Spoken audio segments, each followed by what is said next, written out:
This is Owen the Pretty Boy Pummler and his take on pro wrestling. He thinks Stone Cold Steve Austin's a sissy. Why do you keep saying that? Because you said that. I didn't say that Stone Cold Steve. I don't want to say that word though. Sissy? Oh, I thought you said the other word. No, sissy. So I will edit in the clip of the first video where you said that. So I technically do have to say it because I didn't. It's being recorded now. I'm gonna tag Stone Cold in this video and he's gonna see it. Oh, you're in trouble. So tell us about pro wrestling. So pro wrestling, right? Pro wrestling is fake and real. It depends, right? Is it really fake? Yes. Yes. It's fake and real. Yeah, it's fake. And Okay, what parts are fake? falling off a semi truck, that's real. But the Go ahead. what parts? I just asked what part was fake. Oh, the parts that are fake. Yeah. The parts that are fake are Falling off a semi. Well, that's real. That is real. But it's the way that they fall, dramatically fall. Oh, the parts that is fake. Getting hit with the kendo stick, that's really hollow wood. That's not real wood. So when they go like this and they go, "Ah!" That's the fakest thing you've ever seen, right? I'm turning that into a meme. I don't know. I don't know if you guys have seen the Nia Jax and Charlotte Flair thing where she pretended to have her arm hurt in an ice pack. That was the fakest thing you people have ever seen. She really had to she went to go get plastic surgery. She pretended like her arm was broken and that she had to go get surgery on that. She didn't get surgery on that. So that's fake, right? But I can explain a little more later on getting into the kendo stick with the hollow wood. But the tables are the announcing tables where you have Michael Cole, Corey Graves, and Byron Saxton. Sexton, I forget. Those tables are meant to break. They're built together to break, right? I don't know if you guys have seen the WrestleMania 20, or is it 30? I forget which one. But it was The Undertaker versus Shane McMahon. How The Undertaker was either missed or made, I forget. But Shane McMahon went like this and fell off the thing. Tried to elbow drop The Undertaker, right? The match was seriously painful. I mean, you could really tell, right? They got warts on their back. They got warts on their back. They got red stuff on their back. They got everything, right? I mean, those people were seriously hurt. But the part that's fake is that Shane McMahon's elbow was probably fine because it was going through a breakable table. You know when Shane McMahon got thrown off was in the cart and was like cut. Keep going. And so it was like, yeah, I'm totally good. That's the fake thing, right? You know this tombstone pile driver, they're not landing them on their neck. It's like probably like this far off the ground. Because if they would have really hit their neck, it would have pushed their head into their neck and they would have been paralyzed or dead. Or could have had serious causes. But either way, that's fake, right? Like how you saw in the Shane McMahon versus Undertaker match, how Shane McMahon got tombstone onto the supposable steel steps. He acted like he was actually knocked out. He was barely touched. Or how no, that was real. How Kane versus Mick Foley, I think it was, back in 1990, 1998, 99, I forget. Why the distraction was caused, Kane went under the ring, grabbed the sleeve, how he was caught on fire. He had a burnable sleeve, and then he had to act like he got knocked out, or how he had flame on. But also the other way, is when Randy Orton was put in the casket, or no, sorry, the Undertaker got put in the casket, and Orton just squirted gas all over. He put the lighter. He was nearly caught on fire. Or like fire matches, those are seriously dangerous.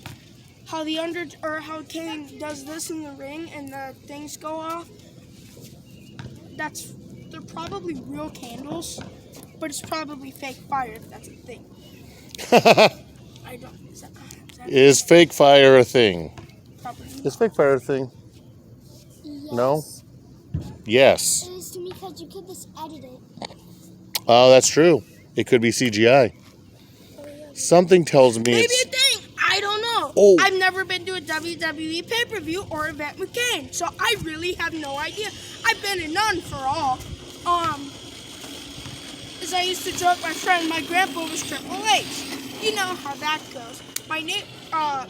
The person behind the camera's neighbor has actually met Hulk Hogan and Andre the Giant.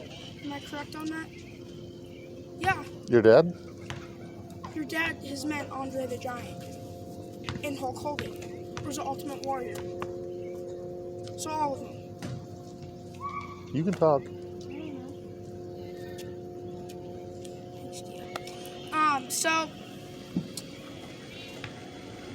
we're recording. Go. And wait, pause. I forgot my train of thought. 2, 3. Hayden, just put the helmet on the back or ground. Yeah. You know what I mean. Okay. After you. Are you recording? Yes. Okay. Yeah. As you can tell, there's a lot of bloopers here. I messed up so many times. It's okay. It's your first video, and we got lots of activity in the neighborhood. And so, yeah, you can tell we're outside. You got here, you got here, you got here, you got here. It just is there's kids everywhere. You want to know how the audience knows we're outside? Because it looks like we're outside. You people get it. All right. So what else do you want to... So what part's real? We talked about the fake junk. Now let's talk about the real cool stuff. Focus. Thanks. What's real? I needed that. Falling off a semi-trailer. Getting lit on fire. We're recording. Yeah, getting set on fire, getting gas poured on you, let me think. Landing on top of each other, getting low blowed, Okay, what about the drama that goes with... Oh, the promos, those are... Nah, I don't... Maybe the promos. I'm talking about like... Oh, well, okay, this person's fighting with this person, and this person now hates that person, and... I mean, is that all real, or is that fake? That's in the scripted industry, I guess. Yeah. Because there's basically what they do. There's writers. There's the Raw writers, NXT writers, and SmackDown writers, and then there's pay-per-view writers that go together from Raw, NXT, and SmackDown. And so, they have a storyline set up months before or maybe even right before the show.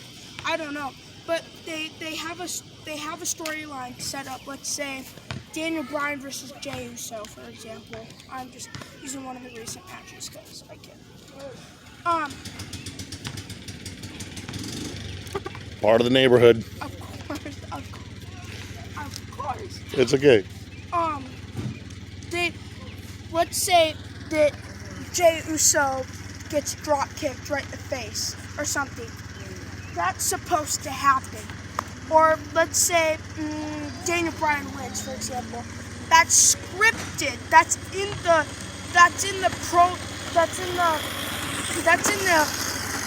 I guess in the book to happen. They write the whole show out. So, are there any matches that one person can legitimately fight harder to win, or are all the matches set up so that somebody has to win? Point. So one match I saw, it was Roman Reigns versus Dean Ambrose. Roman Reigns was supposed to lose, but he won. Why? Am I getting it? Because it's just happened. I don't know. It just happened. Roman Reigns was really supposed to get DDT and then supposed to lose. What's DDT? So basically, they put their hands behind your back and then they smash your face on the thing. Oh, what does it mean?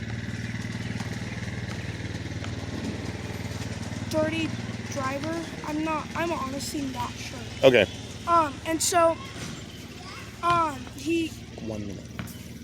And so he got DDT'd. He was really supposed to lose, but he won. Or, I just heard of it the other day. Roadhawk Warrior, the Roadhawks, or I think is their names, versus the New Age Outlaws, or was it DX? I forget. And they didn't have a story planned. They didn't have it planned. And so they were like, let us just beat the crap out of each other. And I saw that they were purposely beating each other up. That the guy had to take a steel chair and just legitimately just like pound him. It was hilarious. And so, to where at that point, they literally fought outside the building and were starting to, I guess, collapse. Okay. But that does it for now. There may be a part 2, depends. And that'll wrap it up. Leave us with a quote of the day. Quote of the day. Even if you have to make something up. Oh no, I got a promo. It includes that as well. Well, okay. But it's the A word. It's not. Be clean. I gotta think of one. No, that's too cringy. Yeah, do a cringy one. Hi, Braxton. Hi, Braxton. If at first you don't succeed, blame it on your parents. If you first don't exceed, blame it on your parents. That's the quote of the day. Part 2 is coming tomorrow.